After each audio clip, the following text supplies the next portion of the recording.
The grouch and the brainstorm. They are dubious luxuries for other people, but not you. Self-negotiation erodes trust, clarity, and energy. And slowly over time, you lose faith in yourself. So what is the grouch? What is the brainstorm? And what is self-negotiation? The grouch. Have you ever met someone who is a victim of their circumstance, who cannot seem at all costs to get out of the peril that they're in? Everything that they face, they are a victim to. There are no solutions. There are only problems. This is the grouch. The grouch is someone that if you put $1 million in front of them and say, this $1 million will get you out of your current situation, they will find a reason why they can't take that $1 million. It's not that they don't know how to move forward. It's that they are addicted to victimhood. They don't want to get out because they are familiar in that victim mentality. They are familiar with their current circumstances. And uncertainty breeds pressure. And if you are used to a certain level of pressure, like oppression from your circumstances, then that is comfortable. And comfortability is the nervous system's way of protecting itself. So the grouch is someone who cannot be talked into, persuaded, or gifted anything to help them from their circumstance. And that's okay. They can live in that way. But for you, living like that feels miserable. It feels like you can't get out of your situation and there is no solution. But there is a solution. There are always solutions. The problem is not availability of solutions. The challenge is finding a way to get out of the grouch. The grouch is someone who limits their abilities by the way that they think about themselves. And they are everywhere. There are grouches that walk this world in every way, everywhere. Are you one of those people? Do you want to continue to be that person? Or do you want to find a way out? Do you want a solution to it? We tell ourselves 1,000 different lies, 1,000 different voices in our head that come from our past experiences, from the people that we love, from the religious backgrounds we have, from the political beliefs we have. 1,000 different voices telling us that we can't. We can't move forward. We are stuck. There is no hope for us. We are here and there's nothing that we can do about it. Or what about this one? It's just the way it is. This is not true. This is a limiting belief that your environment and your circumstances have put on you. This lie that this is just the way it is what keeps us in the grouch. The grouch, the brainstorm, and self-negotiations are integrated together. The brainstorm is when you decide to do something, many different voices come into your head and start disagreeing with that, or agreeing with it, or telling you it's not possible. And all of these thousands of voices begin to negotiate with yourself in your head from many different angles. Anytime that you propose a solution, there is a counter argument. There are 100 different lawyers in your head that are advocating for the same outcome, familiar comfort, or telling you you will do it tomorrow. But let me tell you, tomorrow never comes. Tomorrow will always be tomorrow. Tomorrow is the day that does not exist. Tomorrow is a neverland.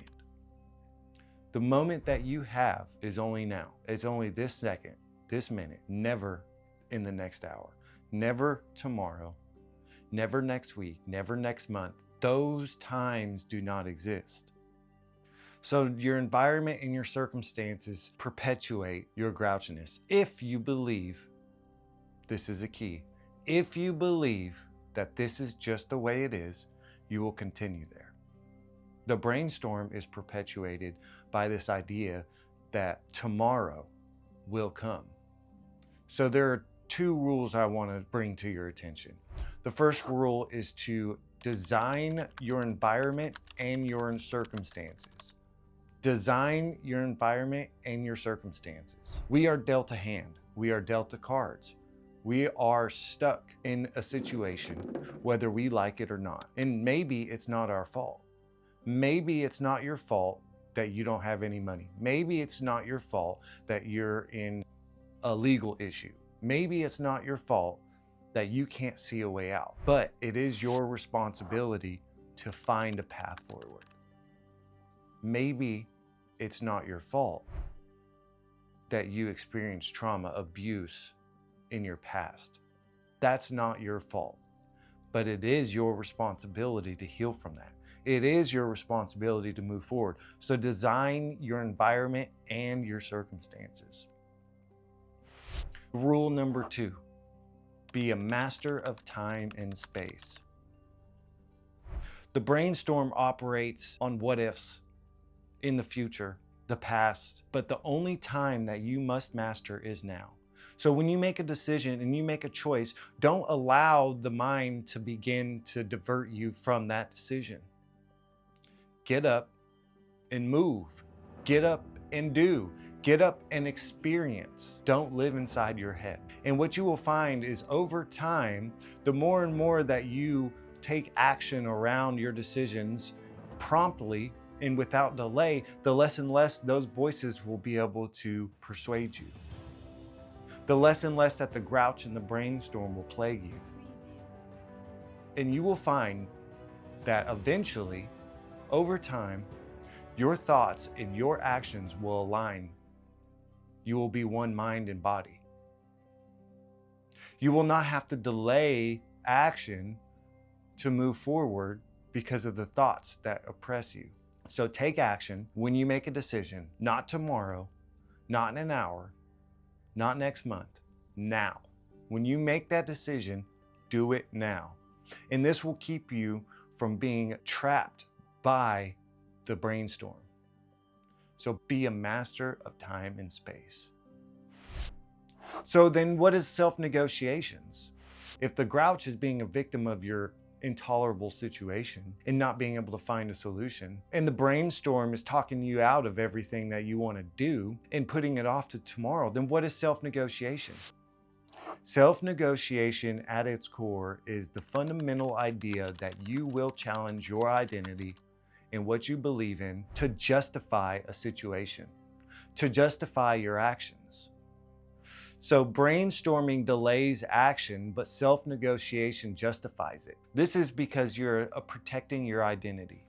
We need to paint a story for what we tell ourselves. We need to paint a story that justifies our actions. And the reason we do this is because we must categorize things as good or bad. If it's a bad thing, then we justify it. We rationalize the ideas and the actions that we took to be okay with it, so we don't feel miserable about the path that we chose. What if it's good? What if it's a good thing? A lot of times, based on my upbringing, what I would do when something good happened from what I've done is I would accredit it to somebody not of this realm. And although that may be true, depending on your belief systems, that may be true. But there's another rule that I want to point out. Good news makes a good brain. So if you did something and got a positive result, give yourself praise. Because self-negotiation begins to erode self-trust. So what happens is when something good happens, often people like to accredit it to the situation or the circumstance or the experience, not from them. And although it's not the most healthy to take credit for everything that happens in life, it is healthy to give praise to yourself for experiencing that. The more you applaud yourself, the more that you tell yourself that you love you, the more that you smile at yourself in the mirror when you wash your hands, the more that you hug yourself, the more that you vocalize how good you did this day, the more that you tell yourself in the morning, it's going to be a good day, the more that you will perceive your reality in that way. This is not fiction. This is not woo-woo. This is not new age bullshit. This is science. Your voice carries vibrations. Those vibrations interact with the quantum field, and therefore it reflects that back to you. So wake up in the morning and tell yourself that you love you. Don't self-negotiate and justify the actions that you did. Those are experiences that you had to have. Those are experiences that you did have. And the second that you begin to classify those and justify them and rationalize experiences is the second that you start to form an attachment and an identity around that. Simply notice those experiences. Give praise to the good parts. Identify the parts that you don't agree with and move forward in a different light. Move forward with clarity. The grouch, the brainstorm, and self-negotiations. Don't allow them to erode your energy. Don't allow them to break your self-trust. And don't allow them to bring your energy down. Remember the 3 rules. Design your environment and circumstances.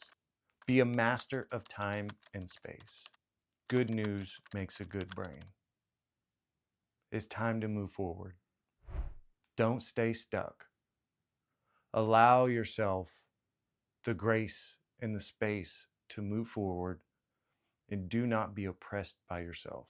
Do not be oppressed by others, and do not be oppressed by your circumstances, because there are paths forward. You just have to open them up.